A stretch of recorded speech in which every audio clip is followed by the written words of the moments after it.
Welcome back to the White Gray Black Weekly Manga Podcast. My name is Bruce, the producer of the White Gray Black YouTube channel. With me again this week is our podcast's very own Bankai, our Devil Fruit, our best jutsu. It's Gautam. Believe it.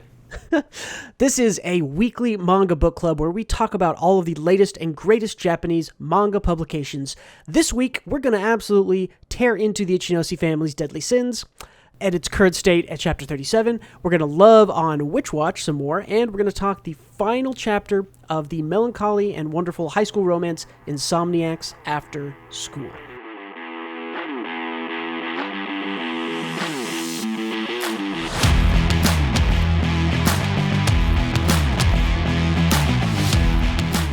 So let's get into the Ichinose family's deadly sins. I don't think we need to cover this chapter in too much detail. This came out on Sunday, and we had a discussion about it in Discord on Sunday. Yeah, this series is one of the most disappointing sort of fall from graces I've ever seen. Yeah, it's like Takopi but longer, and the author had no plan. That's what happened.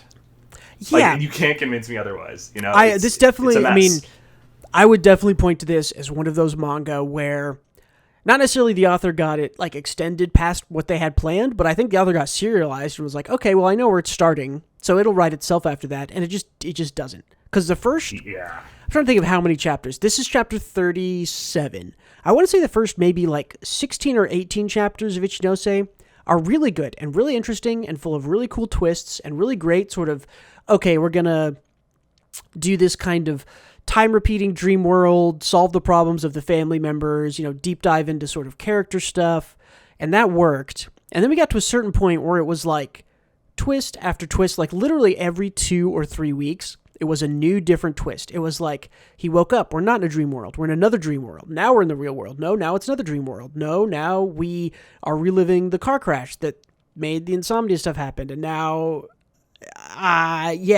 it just keeps getting worse because it is not getting better. And it's something like this where it's so tied to, I don't want to say like the shock value, but it's just tied to these twists, and there's a mystery. It's like at a certain point, you have to start answering questions. I think my big issue with it is that in the very beginning, it kind of answered a few questions, and then it just stopped answering questions because every new twist creates more new questions and answers like one thing, and it just stopped. This just stopped working like 10 or 15 chapters ago, and it's still going. And the path to redemption is equally as long as all the chapters we've just had. It has to write itself out of bad writing back into good writing, and then tie up all the things that we want answered, and then end for this to make like any sense. And it could do that.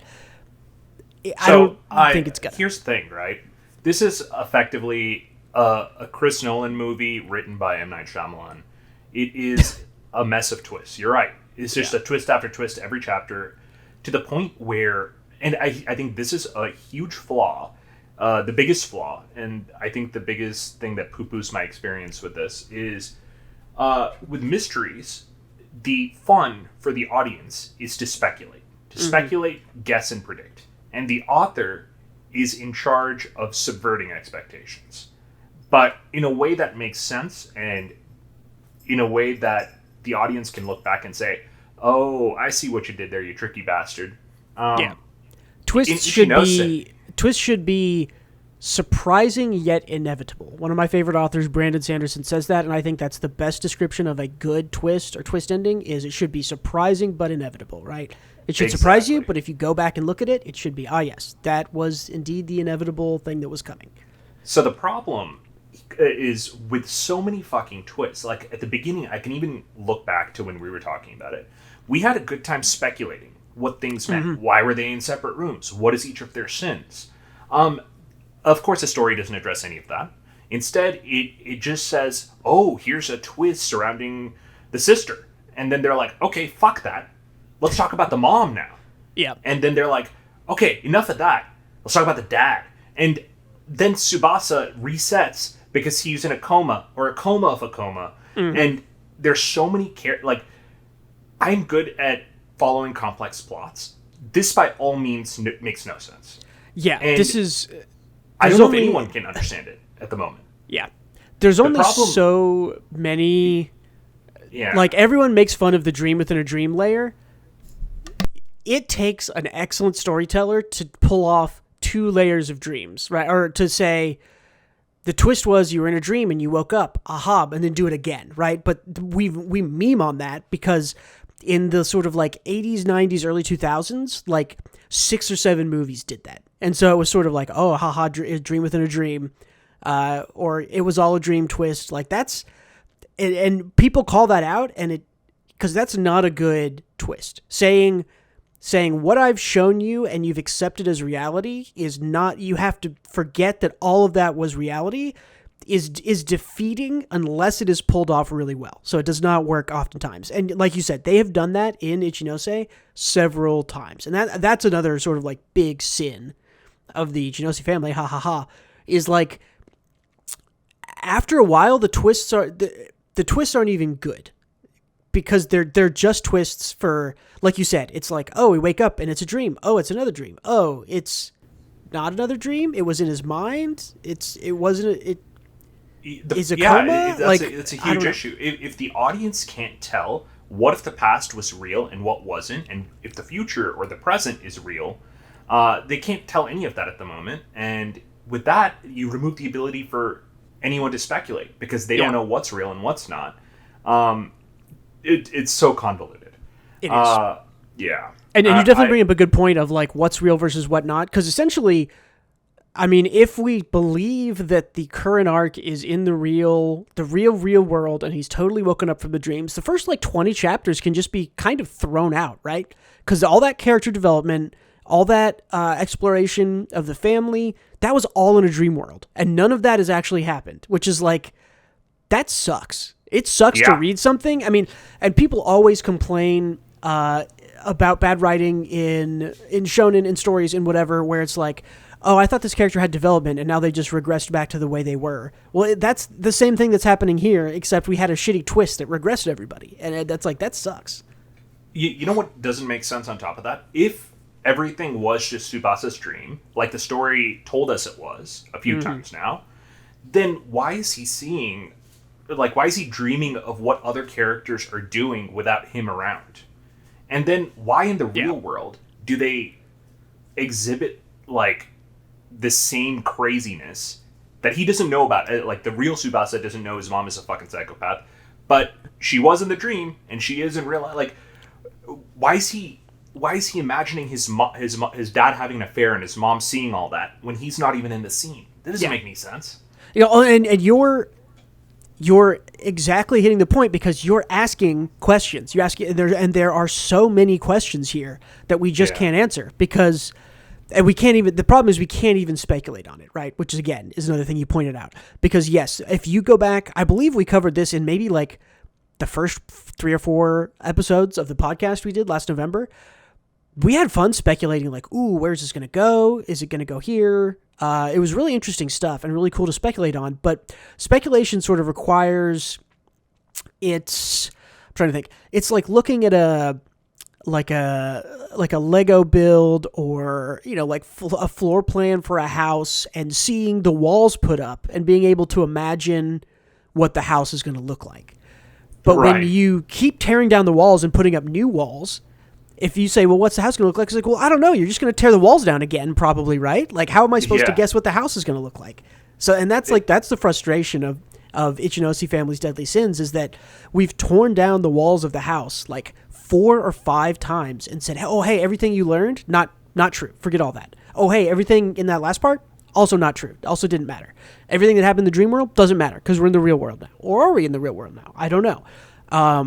So I don't know exactly. Yeah, it's like, I don't know what normality looks like. You're right. That's I mean, there was a point a couple of weeks ago where we were like, man, I kind of really hope there's just another big twist to like reset everything or change or explain something, and we haven't gotten it. So yeah, I don't know what this series is doing, and I can't even guess what it's doing. And I'm not sure the author knows, man. Yeah, well, and I think that that very well could be the problem. The problem could be, oh, they set up, we'll do one layer of Dream World, and the guy will explore the family, and then he'll wake up, and then he'll have to go do this thing. But it's like, okay, but you've lost the story thread. You've lost the path. We've lost the blueprints of the house, and I don't know what we're building week to week. And even some stuff, just to get specifically into this chapter, some of the stuff in here also, I would say, like, doesn't make sense, but it just, like, asks more questions that I don't know if will ever get answered. Like, why, in this panel, the lead character, Tsubasa's friend, is, like, yelling at him, and he's like, why'd you leave your family? Your family needs you. You just woke up, blah, blah, blah. And Tsubasa is, like, seeing the family van that they crashed in his eye. And it's like, okay, why? Like, why is this being referenced here? The crash happened, like, 3 years ago? Wasn't he in a coma for, like, 3 years or something? Yeah. Like, 2 or 3 years, like, a long time. Yeah, because he's, like, taller in real life. He's taller, and his sister is, like, not as old as she was in the first part that was a dream and all that stuff. So, yeah, it's like, is that important? If it is, I don't know. I don't care. To me, what it felt like is that the author got the criticism that nobody knows what the fuck is going on. So he referenced the van to be like, oh, I know what happened. Tsubasa effectively says this chapter, I know what happened. We tried to kill ourselves. And now I'm trying to... Yeah, right, he says right here, I had this page, yep. I think that's the author saying, oh, hey, this, like, all these, like, twist after twist after twist of, are they alive? Are they not? Are they in a coma? Like, everything that he was setting up, he just gave up and said, hey, here's the answer everyone was asking. That's what it felt like to me. Man, if we're looking at the answer to all that stuff that we had questions about in the first, like... It's a shit 20, answer, 30 pages? Yeah, it's not a very satisfying answer, which, again, because those twists should be surprising yet inevitable. And and when you rebuild the house, when you twist after twist after twist, the inevitability, nothing can be inevitable because you've changed the road so many times, so you don't know where the destination is, or at least as a reader, there's no way for us to guess, right? Like, I mean, let's compare it to One Piece, because that's what we do on this podcast. Yeah. One Piece is so excellently navigated, and the reason I can count probably at least 5 YouTube channels alone that have 1 million or more subscribers, and the only thing they do is talk about and speculate on where One Piece is going, and talk about the path that One Piece has taken and where that could be going and what that could mean. I mean, 5 channels, over 1 million subscribers, 1 series. That's a series that knows that you have to lay the groundwork for things that come up. I mean, we saw... the Gear 5 reveal happened in the anime, last week, 2 weeks ago? 2 or 3 weeks ago. 2 or 3 weeks ago. Yeah, the last couple of episodes. And people had been speculating on that. I had read speculations of that for the past 2 or 3 years. And they ramped up right before that happened in the manga, too, 2 or 3 years ago. So that's one of those things. And people were right. People literally guessed almost exactly right what happened. And that is the...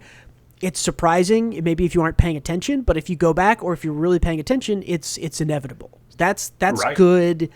That's good twist writing, right? The sort of Gear 5 reveal, that's a twist in One Piece of, you think, okay, One Piece spoilers for like 20 seconds. You think you know what Luffy's Devil Fruit is, and it turns out it's something slightly different, and it's informed by all this old stuff in Skypiea and on the poneglyphs and all that. And anyways, One Piece spoilers over. That's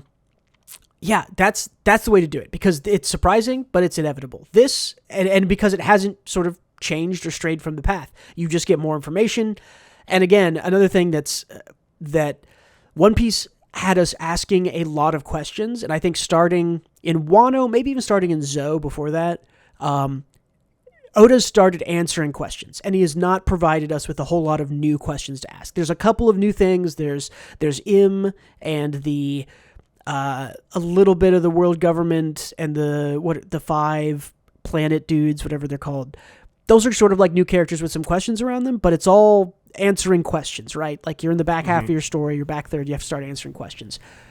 If we're answering questions already, I don't know how much longer Ichinose is going to last. Not necessarily from a cancellation standpoint. I don't think Taizan 5 wants to write 200 chapters of Ichinose. After 37, I feel like if we get to, 50 or 60, that would be a good, okay, let it be over now. Let it be 6 or 7 volumes and call it quits.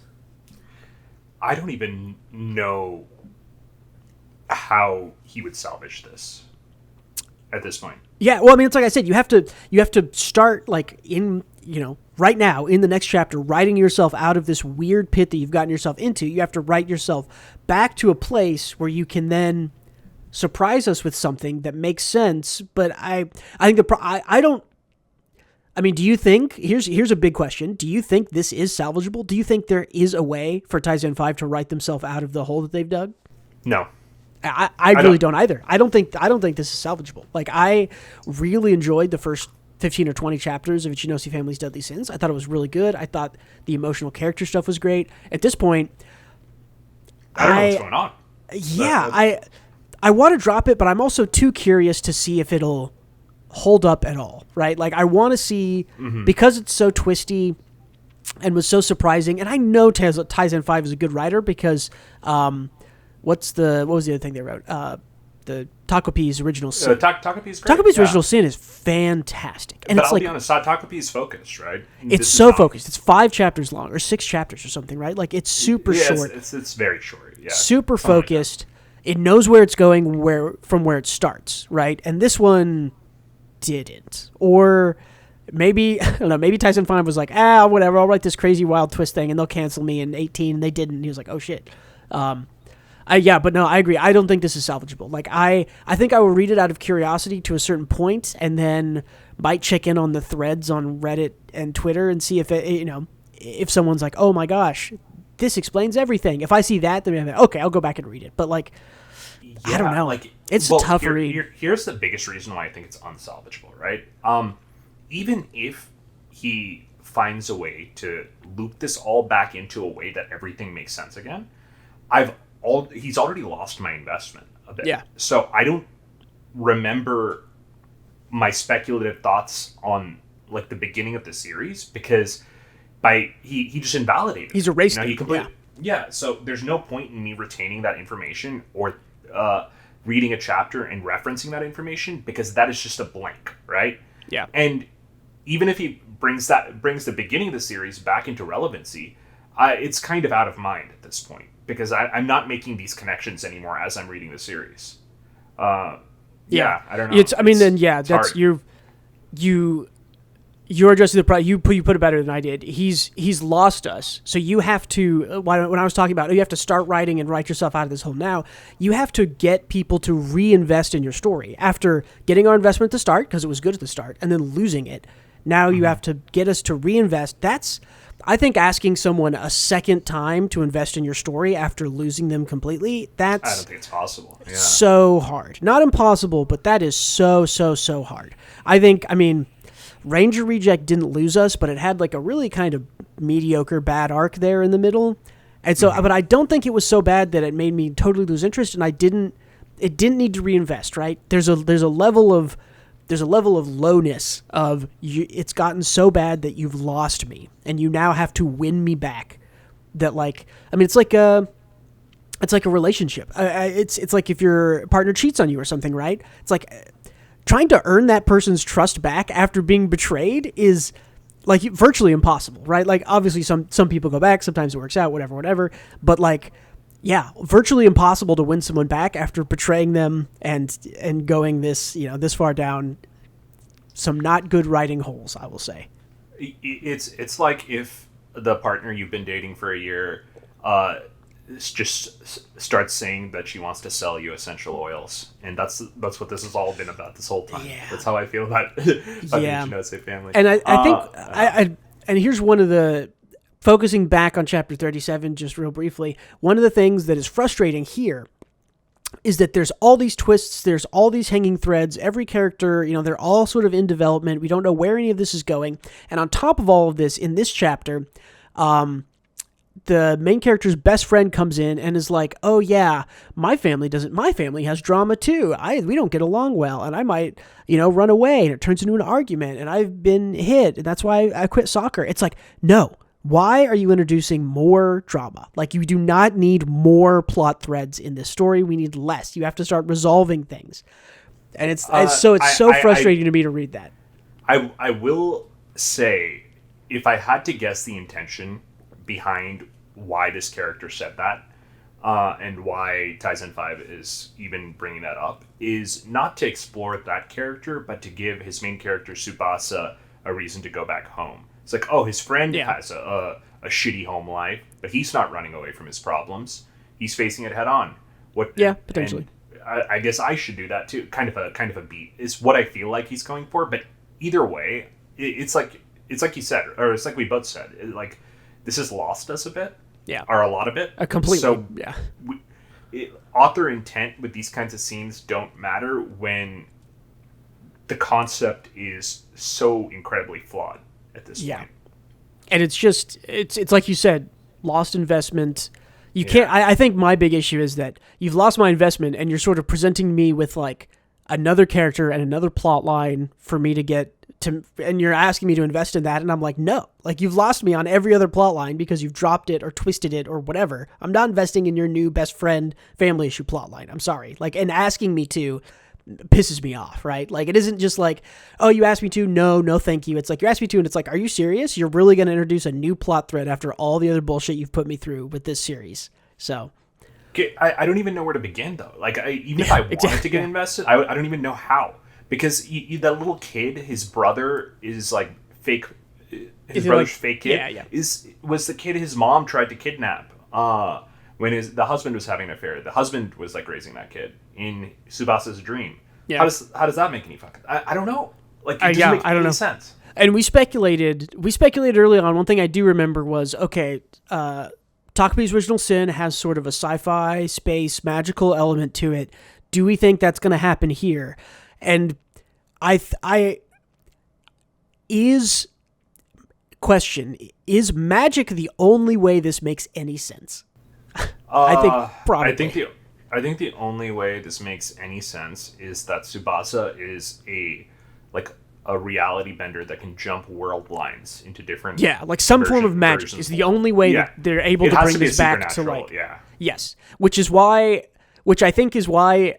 I mean, literally, I think ever since we got back to, we are in the real world now. 3 years has passed. Tsubasa's waking up from his coma. I think that's been so disappointing because it feels like it's completely eliminated the potential of any.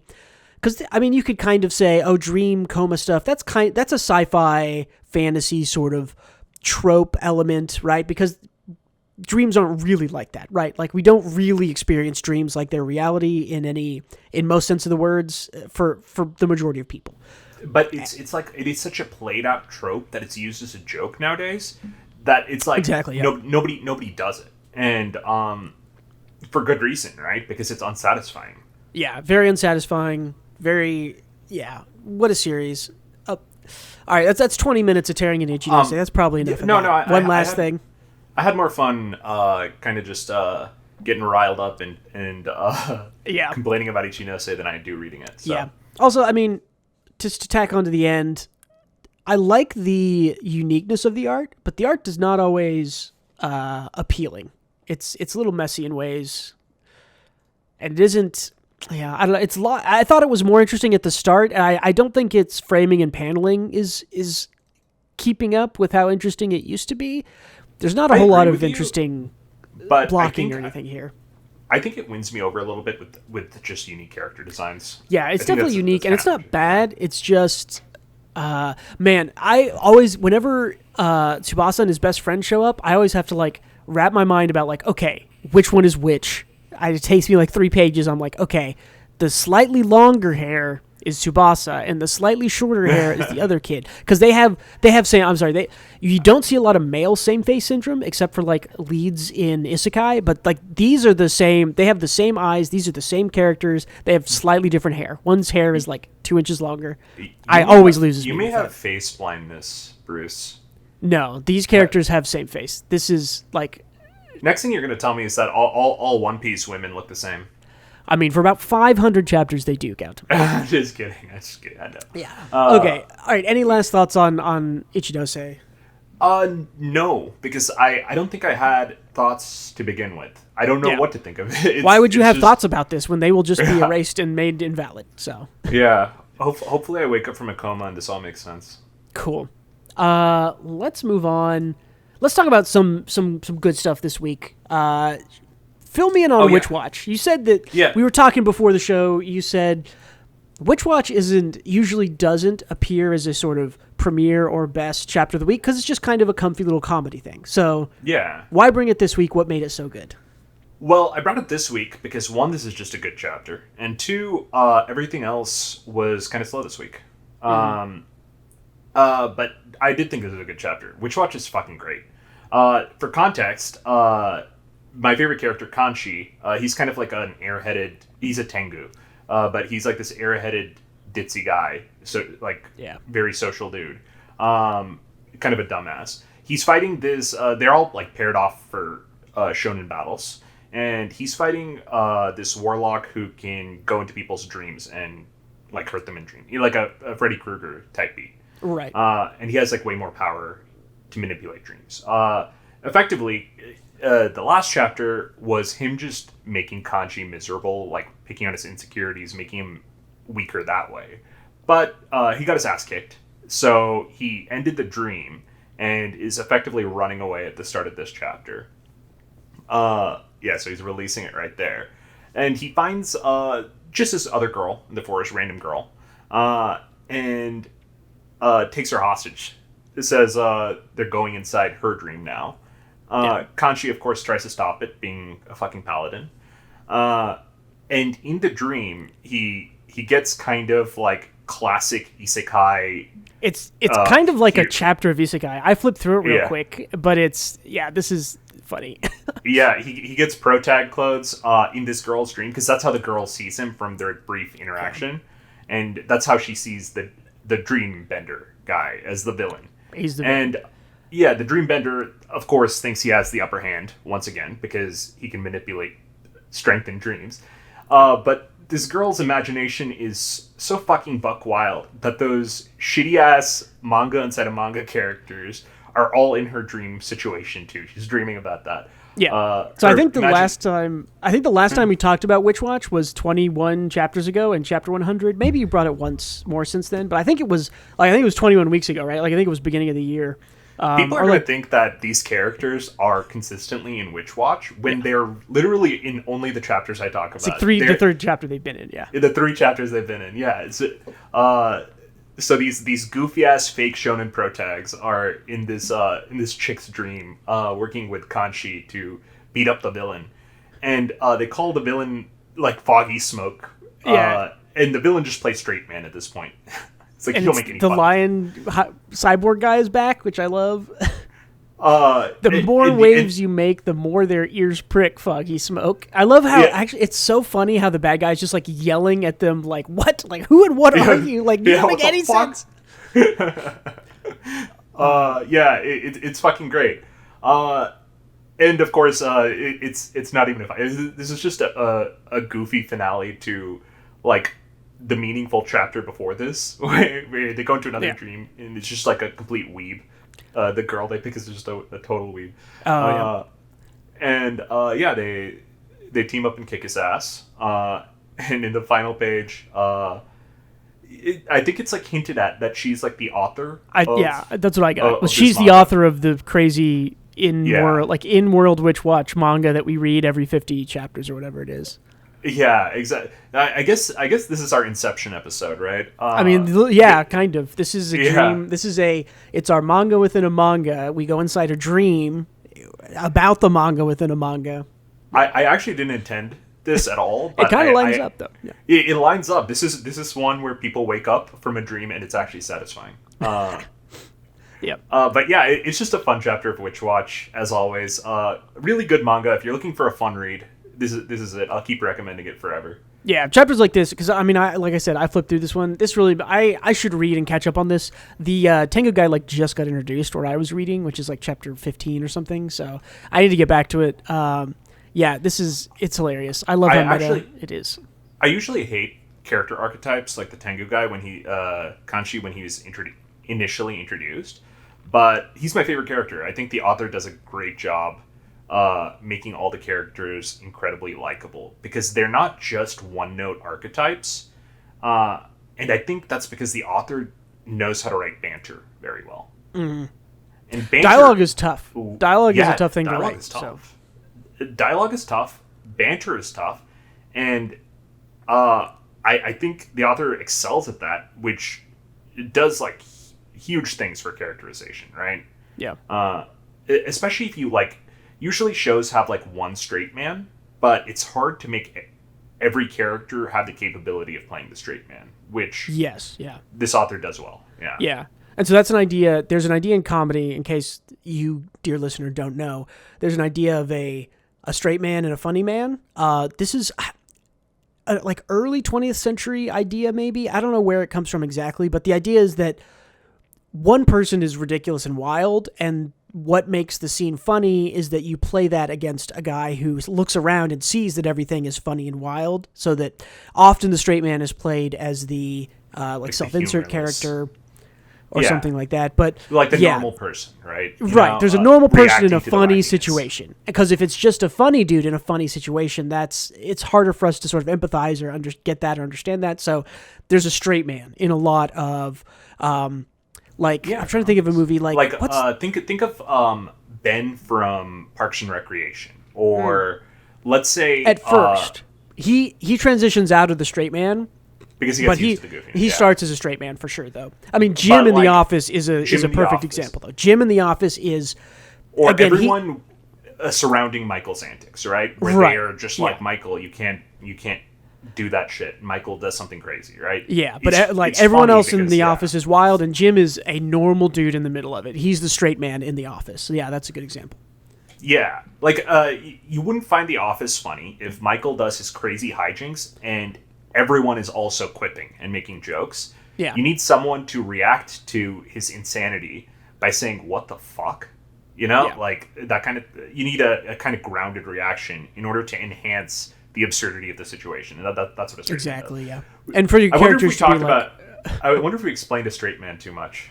Maybe. I don't know. That's fine. You now fully understand the concept and the reason of a straight man happening, which is to say that Witch Watch is able to play their characters as either straight or goofy, which I think is I don't want to say it's the prime form of comedy, but that is a greater form. I think that is a more difficult form of comedy to achieve, where everyone has the ability to play either the straight man or the funny man, right?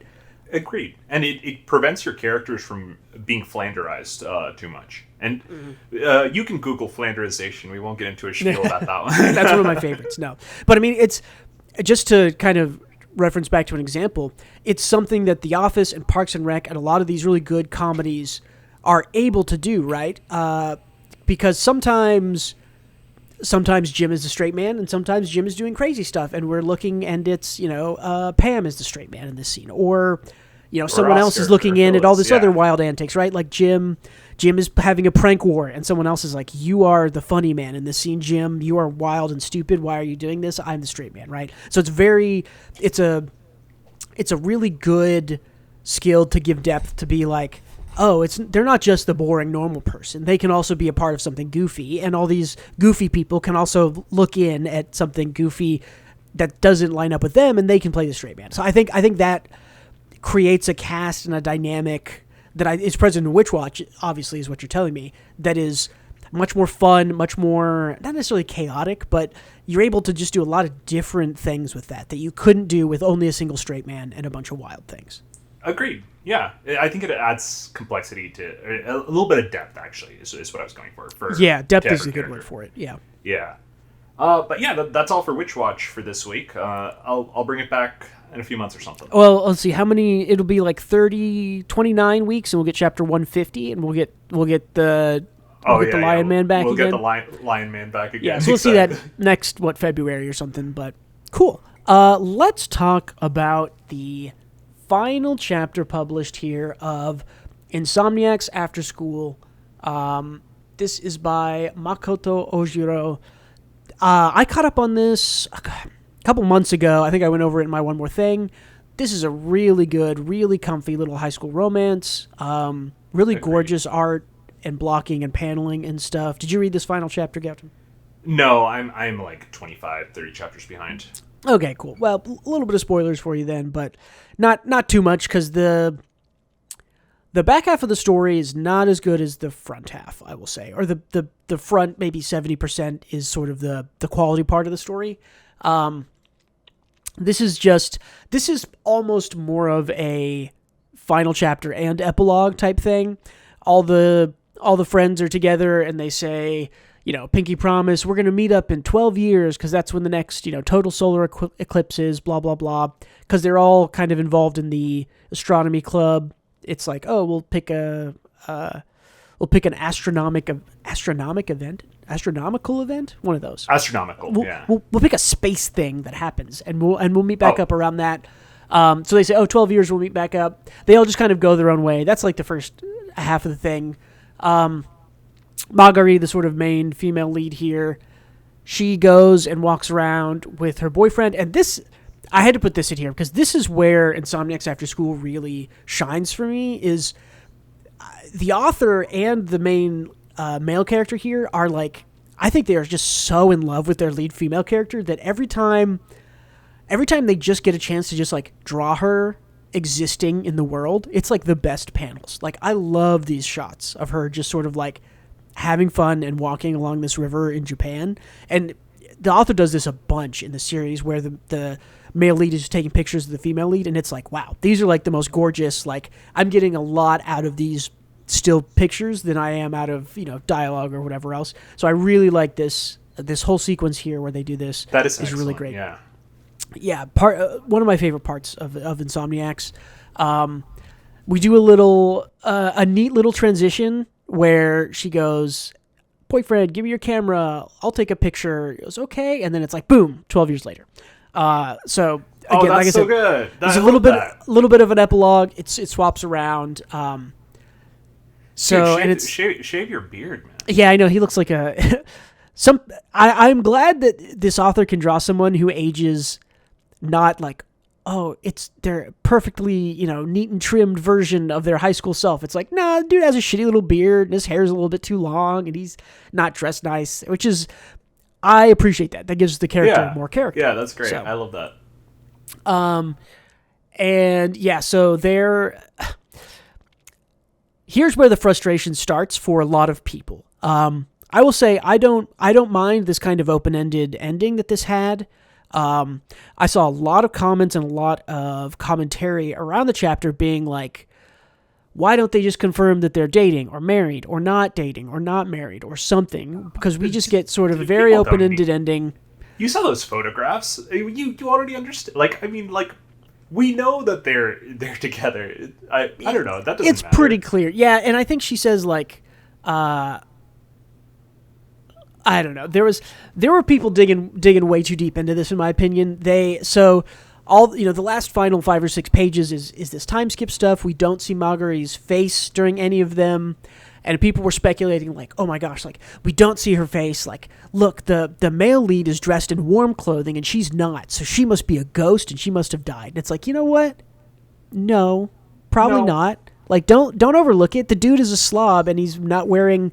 He's like an introvert who doesn't want to wear a t-shirt outside. He wants to wear a long sleeve shirt. Like, I get it. There's people like that. They exist. This dude is one of them. She's wearing much more sporty clothing. Also, it is summer, or maybe he's expecting rain. I don't know. Anyways, people are digging way too much into this. That's stupid now, yeah. Yeah, it's sort of an open-ended ending in that it doesn't confirm anything, but it shows the couple together. It's very sweet. It's very lighthearted. The last final arc of this series. That's so I think that's perfect. Like, you even said it, Bruce. Like, you see the love on the page, right? Yeah. Like, it was displayed perfectly through those photos. I don't think we need anything else to understand that they are very much a couple. 10 years later, also they are standing next to each other and still hanging out. I think that makes it obvious too. Are people actually like wondering if? It's like, oh, did they get together? There's a lot. Oh, you don't understand. Open-ended endings, there's a lot of debate of people being like, maybe, well, okay. The first debate was, okay, is she dead or alive in the flash forward? There was maybe less debate about that. And I understand that debate, even though it's stupid, because she mentioned a heart condition earlier in the series. Yeah, and that's kind of a big plot point, especially in the last couple of chapters. But I think it was people asking like, oh my gosh, why can't these ending romance mangas just confirm stuff instead of these open-ending things, because this is a pretty common trope, especially in anime and manga, where they just kind of like flash forward, we won't confirm anything but show the two leads together, but don't tell them they're married or don't tell them they're in a relationship, just leave it kind of, it's like it's a soft confirm, right? I think people don't like that softness in the sort of ending. This is not even a soft, like, this is not a soft confirm, but this is a hard confirm. And people are just they need it in writing, apparently. They need a contract signed. Lots of people this is a hard confirm. Like, they are together. That's it. It's very explicitly clear in the pages alone, if you've been... Well, she might be dead, but yeah. Well, okay. That's neither here nor there. But this is a good little series. You know what I mean? Is that not crazy discourse? Like, to not understand that they're together? I understand it. I understand their question, because the modern age of romance has spoiled some newer readers, I think, right? Because so there's effectively no room for nuance, I guess. I definitely think there is a little bit of sort of like nuance. I think that this sort of soft, non-confirmed, open-ended ending, well, I understand it isn't. You and I think both are experienced enough and well-read enough that we can say the author's intention here is to show the couple together after 12 years. That's what you need to get out of this ending, right? Is the couple is together after 12 years. It doesn't really matter if they're just dating or if they're married or if they have kids and they're not there. Like, none of that really matters. But I understand that there is a subset of people that really want that, because they like these characters and are invested in these characters so much that they want to know more. They want to know, and they want things confirmed. They want things told to them, and they want things shown to them, especially shown and told, kind of the same in manga terms. But I understand it, because if I just told you, like, if the final pages of One Piece were just, and then Luffy became king of the pirates and saved everyone and they all loved him, just telling me that is not as satisfying as showing me exactly how it happened and exactly the details of it, right? And these soft endings lack those kind of details. So I get it. I get the questions. I can understand that criticism if they wanted to. I can understand the criticism of them wanting to see more of the couple dating, but I think that's part of it. Yeah. I think the any kind of feeling of ambiguity that they are together is nuts to me, because this is like if One Piece ends and Luffy is wearing a t-shirt that says "I am king of the pirates now," or a crown. People are like, and he doesn't say he is. And people are like, I wonder if he's king of the pirate, or a crown. Yeah, I wonder if he's king of the pirates. It's like, did he do bro? it? Just look at the pages. Yeah. Yes, you know. To bring it back to Inception, at the end where they spin the top and you don't know if it's a dream or real life. This is not that. No, this is not that. You saw a bunch of loving pictures of them together, and then them still together, like 10 years later. I don't know. What more? I actually think it's a more interesting question of she might be dead, because we don't see her face in those last couple of pages, which is, I think I saw a good comment there that said the author can't show us a grown-up and adult Magari because of these pages where she's like presented so beautifully and so sort of perfectly and existing in nature in this sort of, eloquent, amazing way. Nothing the author could show us would satisfy everyone in that regard. So if you don't show, you're allowed to make your own mental picture, fill in the blanks however you want. I think that is a better call for No Face rather than she's dead and he's imagining her. Then I think the final part is just a parallel of what we're seeing here, where we're seeing it through his eyes and we're seeing her face, and the ending is a parallel where it's showing his face through her eyes. But that's just me not overthinking this, because nothing else indicates that she is dead aside from the reason for her insomnia in the first place. Well, and also this is like, I think the biggest evidence here is like, this is not that kind of story, because it's not. Because we went through a scare, and this is maybe my maybe my only sort of big issue is that, like, this this series really rushed to its end. Not necessarily, I don't even know how to say it. Like 5 chapters ago, we didn't know if Marguerite was going to live. And then 4 chapters ago, it was like, okay, I'm going to try my best. Please, you try your best and live. And then 3 chapters ago, it was like, okay, she lived.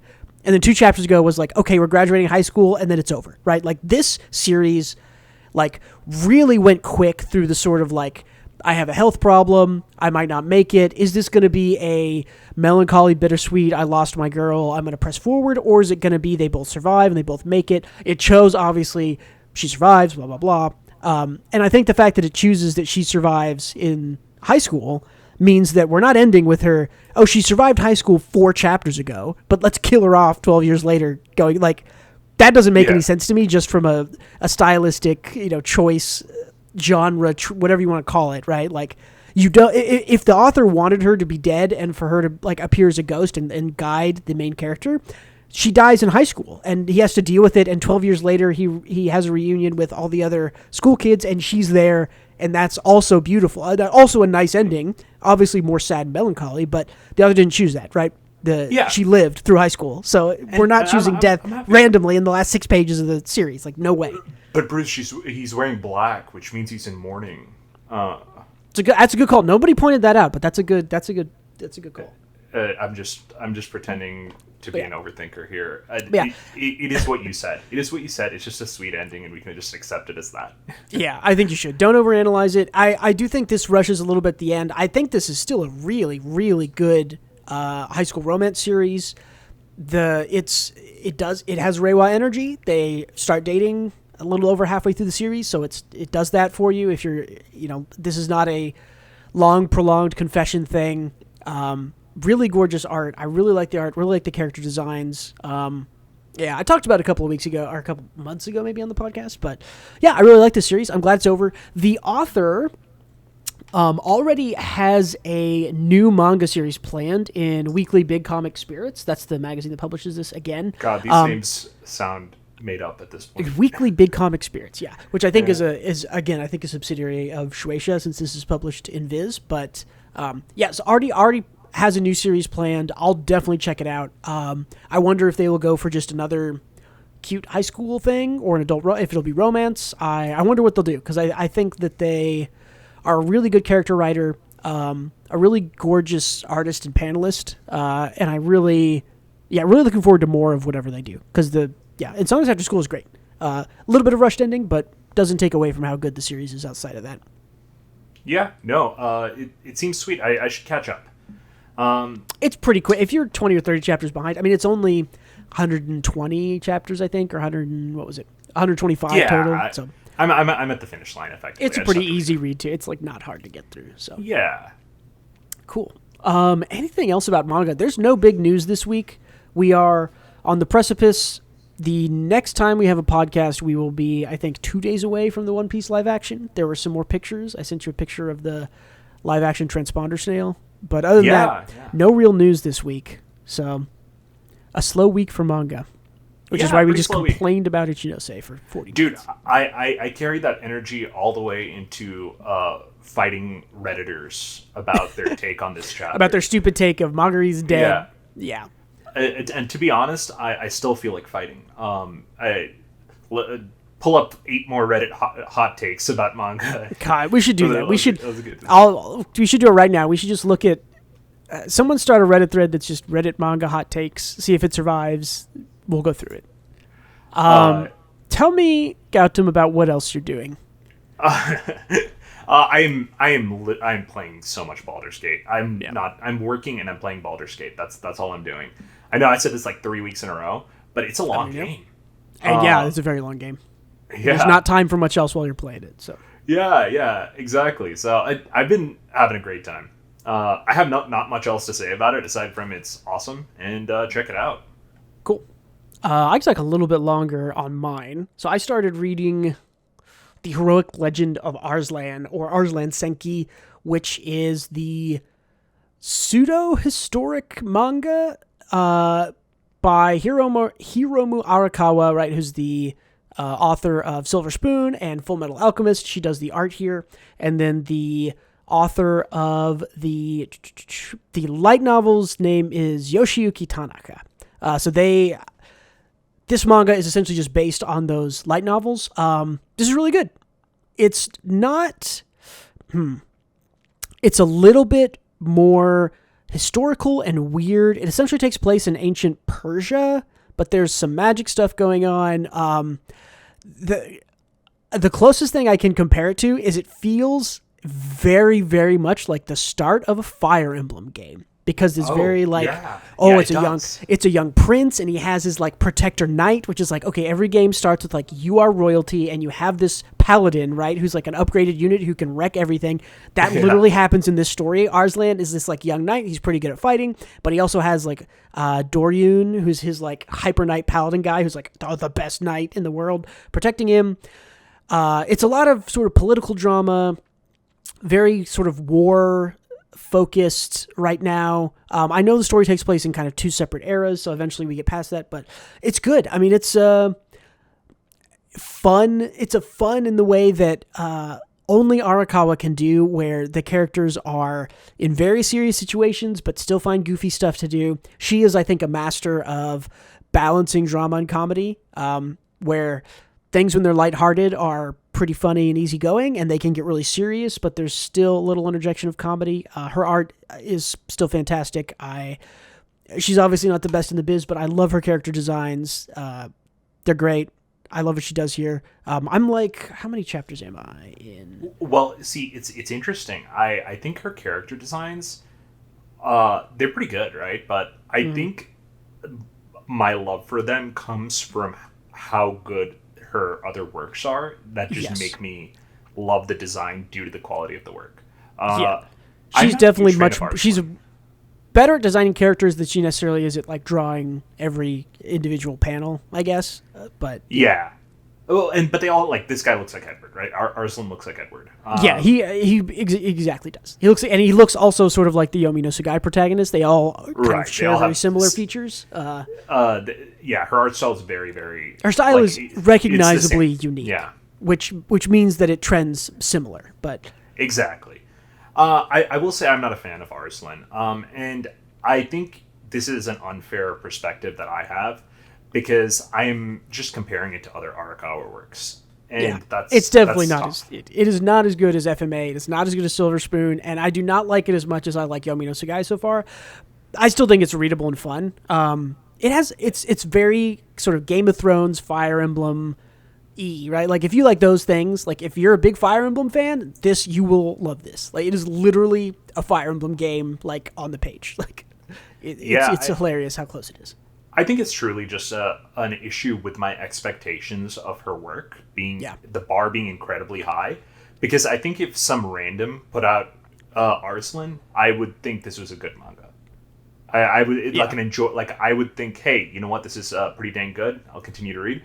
But since it's Arakawa, I'm like, it's not bad. It's pretty good, but like you got to compare it to Silver Spoon. You got to compare it to Full Metal Alchemist. At least my brain does, unfairly, you know? So so I've only read about 11 chapters. I will say there's been a couple of times already where something will happen and I'll be like, oh, it doesn't feel very Arakawa-like. She's a very tight writer in that she knows, exactly what characters are there for, why they exist, what they're doing. This is obviously, it's obviously based on a light novel, but there's like a lot of sort of like, introduce a character, they have a cool character design, they do some things, and I think, oh, cool, this guy's going to be, he's going to be man on the inside, going to be general. It's like, nope, they die. I've read 11 chapters, and like, there will be, it's very Game of Thrones in this regard, where it's like, oh, here's a cool, unique person who has a name, and they seem to have sort of character and personality, and then they die. They are in like 1 or 2 chapters, and they are dead. Like, the number of characters who have survived are like, it's like only Arslan and the 3 or 4 people around him and a couple of other, obviously, like the bad guys. Like, everyone else who shows up is just like dead in a chapter or 2. And I'm like, that does not feel like the way that Arakawa usually writes things. Her deaths mean a lot when someone dies in her series, right? Like, not Roy Mustang. What's his name? Mace Hughes. Mace Hughes in FMA, right, is a huge deal. Nobody dies in Silver Spoon, I don't think, but... the pig. The pig that the pig. Yes, exactly. Good point. The pig and Mace Hughes, like two. When a character dies in an Arakawa series, like it's a big deal. And even Yomi no Sugai, we had a like kind of a minor character die, but it's like treated like really seriously as a really big deal. And Arzan Senki is like literally wiping the floor with these characters. Like 20 or 30 uniquely named characters are just dead. And that's probably partially based on the history and partially based on the sort of light novel writing that it's based on, right? Like this is she's I think adapting it in a way, but she's not changing all these characters who are dying and stuff. So it definitely does feel it feels a lot less like Arakawa's writing, which I think you can tell it's not her writing it. I can very easily tell it's not her writing, unfortunately. And you know, it's funny because I get why she's adapting someone else's work. She's like very busy, right? She just 3 kids. She just had kids. Yeah. When she started this, yeah, she had kids. After she had kids, I think. But yeah. Yeah, and I guess you still want to do your job. You still want money coming in. So I think this is a good alternative, is to adapt a known work that she probably enjoyed. But the problem is she's so much better at writing than everyone fucking else that it's noticeable, you know? Yeah, well, and if you can't just literally rewrite history for this. I will say the other main issue I have. You can't rewrite someone's fantasy. Like if you're adapting a work, you have to adapt a work, right? I think this is and I haven't been able to find an exact thing. I think this is like sort of like a fantasy retelling of like sort of real history. Like I think a lot of the names in here are real, which I'm going to transition to my other issue with the series, which is like, man, some of these names are just absolutely like so hard to wrap your head around. Hold on, I'm like on this. I'm trying to look. Weird mouthfeel, if you will. Yeah, well, it's like okay, Arslan, sure, that's a little bit weird. Like Daryun, that one makes sense. And then there's like Phalanges, and that's like a main character. And like Give, like Gieve. Okay, Narcissus makes sense. And the main king's name is like Andragoras III. And then it's like Arshang, like Arzha, like Asim. It's very. I think what it is, it's this weird. It's this weird filtering of. What was that? Are those like real people, like in history? I haven't been able to. I think they probably are, or they're based on real people. I think what it is, it's this weird filter of we're kind of used to. Like English names sometimes being filtered through the Japanese kind of dialect and lettering and system and pronunciation and stuff. And so, you know, sometimes we'll get English characters that are like, well, that isn't really the way an English name would sound, but I get it. It has kind of some English things. I think this is a weird byproduct of like Persian, like Middle Eastern Persian names that are also very old, like ancient Persian names filtered through the Japanese dialect, and they just show up really weird. And then filtered again, because I'm reading in English, right? So it's like, there's like ancient Persian names in the way you would originally say them or write them or spell them, filtered through a Japanese author, and then filtered again through an English translation. And it's like, man, you just get some weird names. People will say what their name is, and I'm like, I'm never going to remember that. Like there's some guy whose name starts with a Q. I'm going to find it, and it's like the most ridiculous, like... Oh, starting with a Q is like... It starts with a Q, and it isn't followed by a U. And it's like, well, that doesn't work in English. I'm sorry. Like, you just can't do that. His name is like... Quizbeck or something. I don't remember, but it's like QZ letter. Like it's like it's a Quetzalcoatl type of name or something. Yeah, I don't know. Yeah. It's just one of those things. It's noticeable. The names are so weird that I'm noticing it. Right? Like sometimes, like I don't notice Japanese names anymore. Those fly by because I'm familiar enough with the medium. But seeing these like Persian into Japanese into English names is like, wow, these people are named just the weirdest shit. Yeah, no, I don't remember any of their names. It's been a while, so I'm gonna keep reading it. Let me know what you think. I think I hope it holds me. If it doesn't, I think I've only read like 20 chapters of this. So yeah, I'm only like 11 chapters in, so I'm not super far. But I mean, I like the sort of like main cast. I think that tying it into Fire Emblem, I can like imagine it like, oh yeah, they just got their like, this is the paladin guy, and oh there's the thief with the loot. You know, that is also a really good fighter that they just, you know, that they're going to pick up later that's clearly a main character. And yeah, I'm wondering how his mom ties into it. It feels very Game of Thrones, feels very Fire Emblem. It's very, royalty war, all that stuff. So I'm enjoying it. It's fun so far, and I like Arakawa's art and her paneling. I wish I had thrown a panel in here because she's such a good panelist. I cannot stress. She's like the second best panelist awesome after the Witch Hat Atelier author. But I'll have to find the there's an old comparison back in the day. Before like a lot of people listening were probably born. It was like a really old thing where it compared a Full Metal Alchemist manga panel to a Bleach panel, and it was night and fucking world's day. Difference. Arakawa is very understated how good she is at paneling. Go find the first chapter of Yomi no Tsugai and pay attention to. This is like something I want to make a video on maybe someday, but like pay attention to the symmetry of the pages and notice how there is almost no symmetry until something like really big or important happens, and then the pages are symmetrical, and it's very cool. Her paneling is almost never symmetrical, which is much more interesting to read than a simple like 6-panel or 3-panel.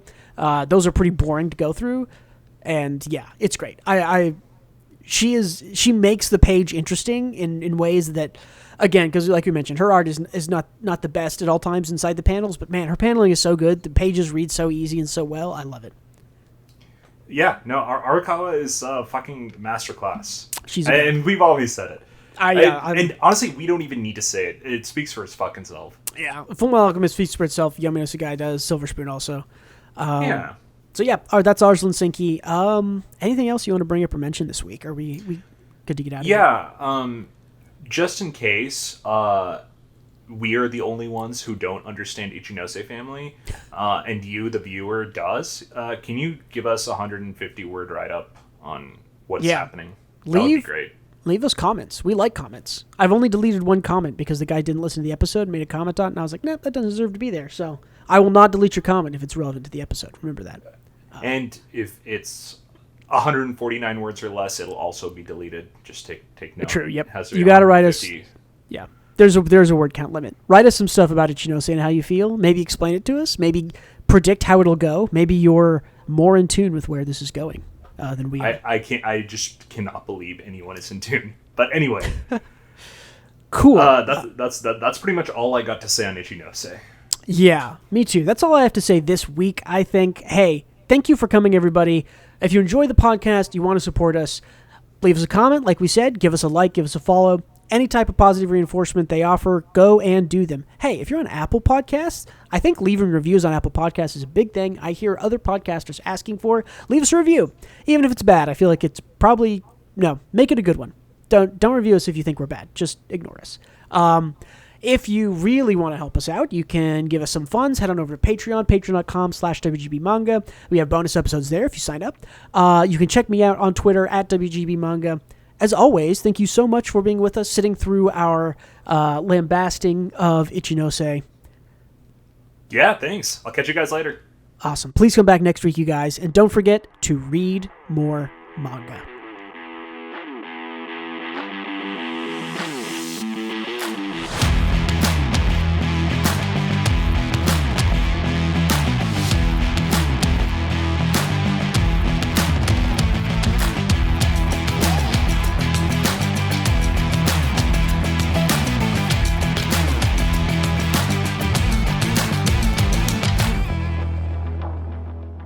It's insane how often I forget that I am part of the podcast at the end when of I do the podcast.